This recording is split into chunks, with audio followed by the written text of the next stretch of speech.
يا ترى الاسم ده عليه تعويذة ولا الموضوع مجرد صدفة؟ يعني الناجي الوحيد من حوادث السفن في أزمنة مختلفة هو صاحب الاسم ده. إيه هو الاسم؟ وإيه الحكاية؟ تعال أقولك.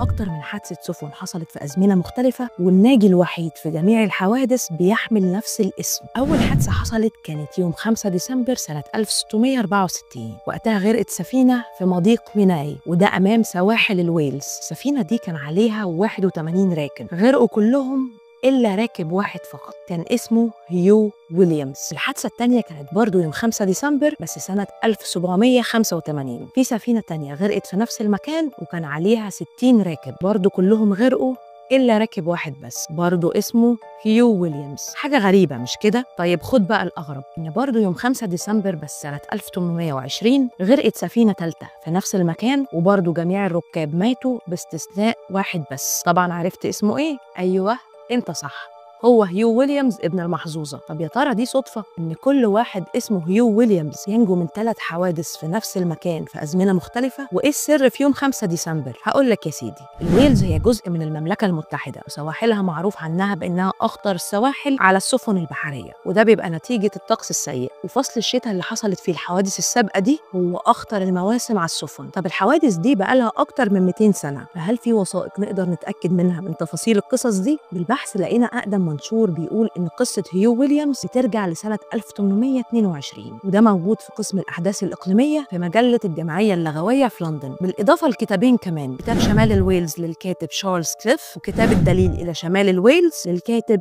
فرانسيس كوكلاند. ونكتشف في الوثائق دي إن الحادثة الثالثة حصلت يوم 8 أغسطس مش 5 ديسمبر، يعني مش زي ما بيتم الترويج ليها بهدف السسبنس. طيب دلوقتي كسرنا حتة الغموض بتاعة التاريخ. بالنسبة بقى للاسم، استنى بس عليا، أنا جاية لك في الكلام أهو. بتاريخ 20 مايو سنة 1842 تعرضت واحدة من السفن للغرق برضه في نفس المكان، وكان عليها 15 راكب، كلهم ماتوا إلا شخص واحد بس. طبعا أنت هتفتكر دلوقتي إن أنا هقول لك اسمه هيو ويليامز، في الحقيقة لأ، ده كان واحد اسمه توماس ريتشارد. بس في حاجة برضو تانية مذكورة في الكتب تلخبط شوية، وهو إن يوم 10 يوليو سنة 1940 حصل حادثة تانية لواحدة من السفن، واتنين بس اللي نجوا منها، واحد وابن أخوه، والغريب إن الاتنين كان اسمهم هيو ويليامز. الله، انت هتشغل لنا دماغنا ليه بقى يا شهاوي؟ استنى بس عليا هقولك. بالمعروف ان ثقافه اي بلد هي اللي بتحدد نوع الاسامي المنتشره فيها. فمثلا عندنا في مصر هتلاقي اسماء مشهوره زي محمد واحمد، وهتلاقي منها كتير جدا، اهو نفس الكلام عندهم. اسم هيو ده منتشر جدا، كل العائلات هناك بتنحدر من جد واحد بس، وهو الحاج ويليام. اللي خلى القصه دي فيها كده نوع من الغموض والسسبنس بسبب حساب شخص اسمه نيت هيل، نشر القصه دي على